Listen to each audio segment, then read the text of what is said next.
चलिए आज मैं आपको कुछ इन्फॉर्मेशन दूंगा डीएनए फिंगरप्रिंटिंग से रिलेटेड। ओके, तो पहले जानते हैं कि सबसे पहले डीएनए फिंगरप्रिंटिंग, जिसको हम लोग डीएनए टाइपिंग भी कहते हैं और डीएनए स्क्रीनिंग भी कहते हैं। ओके, और अलग अलग इसके नाम हैं। ओके, अब ये जो डीएनए फिंगरप्रिंटिंग है, सबसे पहले इसके ऊपर काम करने वाले एलेक्स जेफरी, सबसे पहले एलेक्स जेफरी ने इस टेक्निक को इन्वेंट किया। इंडिया में ये टेक्निक लाने वाले दो साइंटिस्ट हैं। फर्स्ट साइंटिस्ट डॉक्टर कैशियर एंड डॉक्टर लालजीत सिंह। ये दो साइंटिस्ट ने इंडिया में इस टेक्निक को लेके आया है। डीएनए फिंगरप्रिंटिंग एक्चुअली क्या होता है, देखिए अपने सेल में, ये आपका सेल है, सेल के अंदर ये न्यूक्लियस है, ठीक है। ये उसका रेशियो बराबर नहीं है क्योंकि न्यूक्लियस मेरा इंटरेस्टेड पार्ट है, इसके लिए मैंने उसको बड़ा ड्रॉ किया। तो इसके अंदर क्रोमैटिन फाइबर होता है, ये क्रोमैटिन फाइबर है। ओके, अब इस क्रोमैटिन फाइबर को जब मैं बाहर निकालूंगा तो मुझे कुछ इस तरीके का दिखेगा। ओके, ये है मेरा क्रोमैटिन फाइबर। तो क्रोमैटिन फाइबर सबको पता है, ये जो स्ट्रक्चर है, ये स्ट्रक्चर किस चीज़ का है? स्ट्रक्चर डीएनए का है, राइट। ओके, तो ये डीएनए है, ये डीएनए है। ओके, अब यहाँ पे कंफ्यूजन होता है कि डीएनए और जीन का पोजीशन कहाँ पे होता है। लाइक मैंने बोला ये डीएनए है, और जब बोलता हूँ कि जीन है तो हम लेबलिंग जीन के लिए भी यहीं पे करते हैं कि ये जीन है, ये जीन है, ये वाला पार्ट ये भी जीन है, इधर भी जीन है। ओके, तो जीन जो होता है, जीन डीएनए के टुकड़ों में होता है। Okay, fragments of DNA is called as gene. Gene जो है डीएनए के अंदर ही होता है। डीएनए के जो फ्रेगमेंट्स होते हैं, उन फ्रेगमेंट्स को ही हम जीन कहते हैं। अब क्या ये सारे फ्रेगमेंट्स को हम जीन बोलते हैं या कुछ सिलेक्टेड फ्रेगमेंट्स होते हैं जिसको हम जीन बोलते हैं? तो याद रखिए, डीएनए के जितने फ्रेगमेंट्स हैं, हर एक फ्रेगमेंट्स को हम जीन नहीं कहते।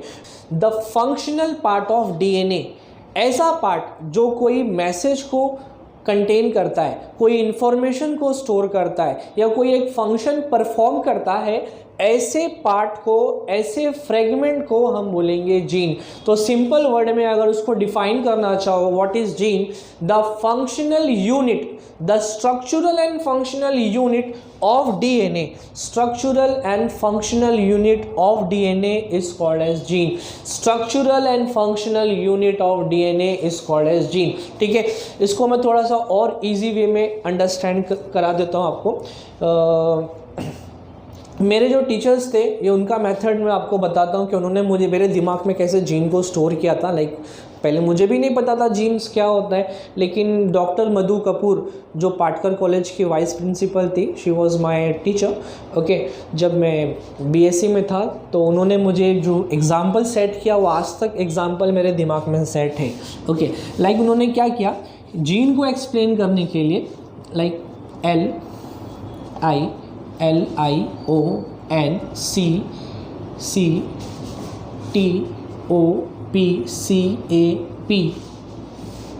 ओके,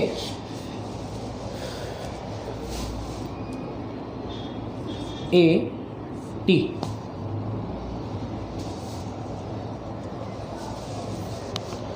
तो उन्होंने कुछ इस तरीके का वर्ड लिखा।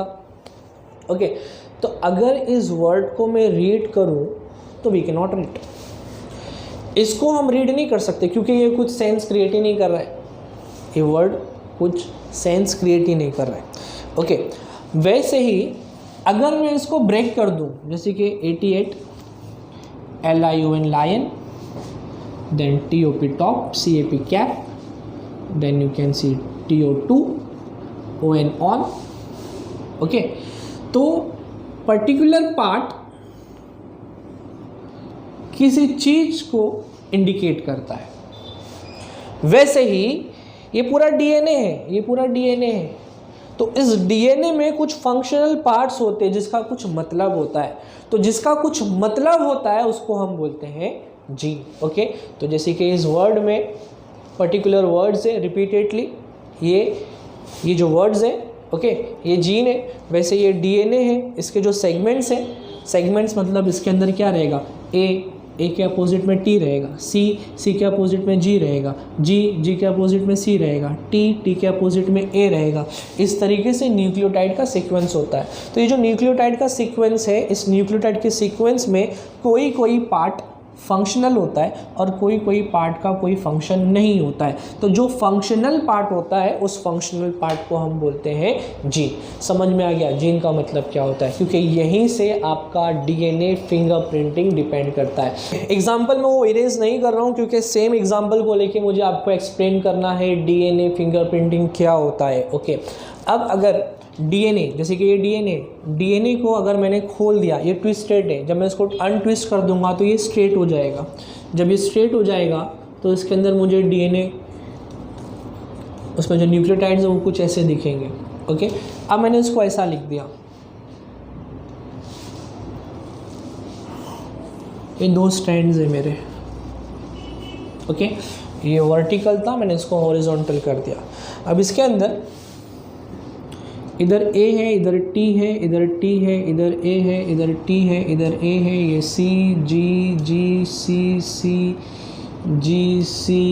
जी देन टी ए देन जी सी, इस तरीके से ये पूरा एक स्ट्रैंड है। ओके, अब मैंने आपको बताया कि पर्टिकुलर पार्ट है जो जीन है।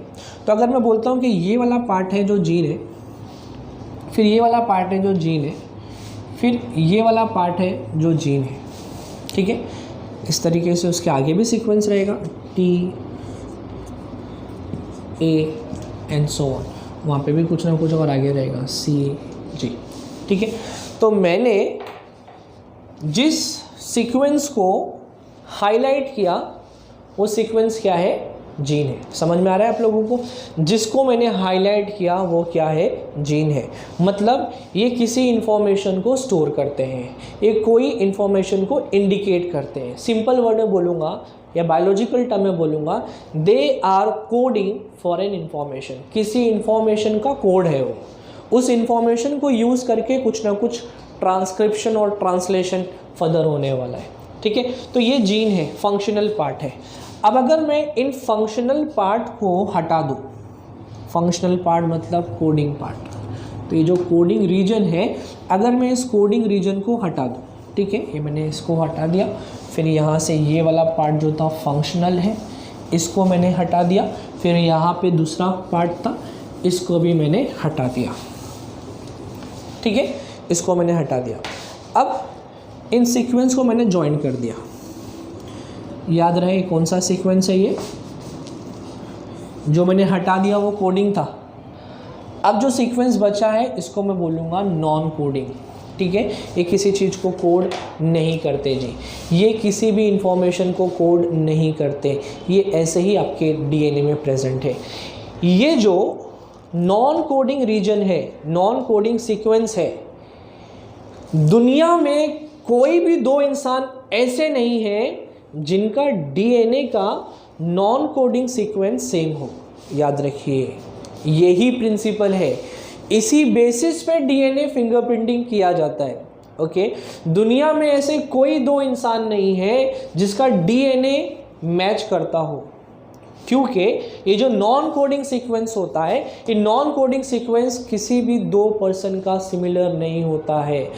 Never ever you will find any 2 person in the universe having the DNA sequence similar. Their DNA sequence cannot be similar. DNA का सीक्वेंस सिमिलर हो ही नहीं सकता, क्योंकि DNA में जो जीन होता है, genes are similar, genes may be similar, but the non-coding sequence they are not similar, except if they are monozygotic twins. अगर वो मोनोजाइगोटिक ट्विंस होंगे तो ही सेम होने के चांसेस हैं, अदरवाइज पूरे यूनिवर्स में you can not find any 2 persons having same sequence of DNA. जी हाँ, यही प्रिंसिपल है, इसी बेसिस पे हम लोग आइडेंटिफाई करते हैं डीएनए फिंगरप्रिंटिंग को, और इस सीक्वेंस को हम लोग बोलते हैं VNTRS, variable number tandem repeats. ये रिपीट होता है। ओके, इसको ज्वाइन कर दिया, variable number tandem repeats. Okay, तो कहीं भी यूनिवर्स में ये जो सीक्वेंस होता है पर्सन्स का, ये सेम नहीं होता है। सेम सीक्वेंस के बेसिस पे हम लोग आइडेंटिफाई करते हैं क्रिमिनल कौन है। ओके, अब डीएनए को फाइंड आउट, लाइक डीएनए जो है ये बहुत सारी चीज़ों में हमें हेल्प करता है। तो इसके एप्लीकेशंस कहाँ होते हैं? तो सबसे पहले हम लोग इसको यूज़ करते हैं, डीएनए फिंगरप्रिंटिंग को हम लोग यूज़ करते हैं for identifying criminals, for identifying rape cases. जो विक्टिम्स होते हैं तो उनसे जो सैंपल्स मिलता है सेमेन का, ओके, सेमेन्स के सैंपल्स को हम लोग एनालाइज करते हैं, एनालाइज करके देन जिसके ऊपर शक होता है उसके सेमेन या उसके डीएनए को हम लोग एनालाइज करेंगे, और एनालाइज करके मैच करने के बाद में केस को सॉल्व किया जा सकता है। मदर और फादर, मियाँ और बीबी, हस्बैंड एंड वाइफ, इन दोनों के बीच में जो लफड़े होते हैं, ओके, बच्चे को लेके, लाइक फादर बोलता है ये मेरा बच्चा नहीं है, मदर बोलती है नहीं ये अपना ही बच्चा है, तो दोनों में डिस्प्यूट होता है। फिर उसका डीएनए फिंगरप्रिंटिंग किया जाता है कि वाकई में उसका बच्चा है या नहीं। तो इस तरीके से हम लोग डीएनए को मैच करके आइडेंटिफाई भी कर सकते हैं कि ये जो डीएनए है ये इसके पेरेंट और ये पैटर्नली भी मैच कर रहा है और मैटरनली भी मैच कर रहा है। तो इस तरीके से हस्बैंड एंड वाइफ का डिस्प्यूट्स हम लोग सॉल्व कर सकते हैं। सेकेंड, इवोल्यूशन के लिए हम लोग इसको यूज़ कर सकते हैं। लाइक इवोल्यूशन कैसे सिंपल टू कॉम्प्लेक्स हुआ, जेनेटिक डेटा बैंक को जनरेट करने के लिए हम लोग डीएनए फिंगरप्रिंटिंग को यूज़ कर सकते हैं। ओके, अब डीएनए फिंगरप्रिंटिंग करने के लिए डीएनए आपको कहाँ से मिलेगा? ठीक है, लाइक अगर मुझे मेरा डीएनए फिंगरप्रिंटिंग करना है, if I want to do DNA fingerprinting, then how I will get the sample of DNA, which part of the body will give me sample of DNA. तो याद रखिए, बॉडी का कोई भी ऑर्गन में से you can extract DNA. Okay, blood में से भी डीएनए ले सकते हो, स्किन का जो आउटर लेयर होता है वहाँ से भी हम डीएनए ले सकते हैं, स्किन के किसी भी पार्ट में से हम लोग डीएनए ले सकते हैं, हेयर में से भी डीएनए को हम लोग निकाल सकते हैं। बट याद रखिए, वो जो सैलून में बैठ के हेयर कटाते हो तो जो हेयर मिलता है वो वाला हेयर नहीं, this hair should be along with the root. Hair के रूट के साथ में जो सैंपल रहेगा उसमें डीएनए रहेगा। ठीक है, सेमेन जैसे कि स्पर्म है, स्पर्म में न्यूक्लियस है तो न्यूक्लियस के अंदर डीएनए ऑफ कोर्स रहेगा ही रहेगा। So this are the organs, the parts of the body from which we can take the samples for DNA analysis. Okay, these are called sources of DNA fingerprinting. ठीक है, चलिए अब बढ़ते हैं कि DNA फिंगरप्रिंटिंग किया कैसे जाता है, किस तरीके से हम लोग DNA फिंगरप्रिंटिंग को करते हैं। तो याद रखिए, इसमें टोटल 7 स्टेप होते हैं, टोटल 7 स्टेप है DNA फिंगरप्रिंटिंग के लिए। ओके, फर्स्ट स्टेप जो DNA फिंगरप्रिंटिंग के लिए है वो है DNA आइसोलेशन। DNA को बॉडी से बाहर निकालना, जैसे कि मैंने बताया, ब्लड से निकाल सकते हैं, स्किन से निकाल सकते हैं और कहीं से भी निकाल सकते हैं। तो ब्लड में से या किसी भी पार्ट में से डीएनए को बाहर निकालना, this process is called as DNA isolation. Okay, तो स्टेप्स बाद में करेंगे, पहले याद कर लेते हैं कितने स्टेप्स हैं। तो पहला DNA isolation, second DNA amplification, okay, third है डीएनए फ्रेगमेंटेशन, फोर्थ है इलेक्ट्रोफोरेसिस, फिफ्थ है southern blotting technique, six step hybridization और 7th स्टेप है उसका फोटोग्राफी। टोटल 7 स्टेप है कैसे डीएनए को हम लोग एनालिसिस करते हैं। डीएनए आपका मॉलिक्यूलर सिग्नेचर भी कहा गया है। ओके, तो डीएनए सीक्वेंसिंग्स में टोटल 7 स्टेप है, isolation, amplification, fragmentation, electrophoresis, southern blotting technique, then hybridization and photography.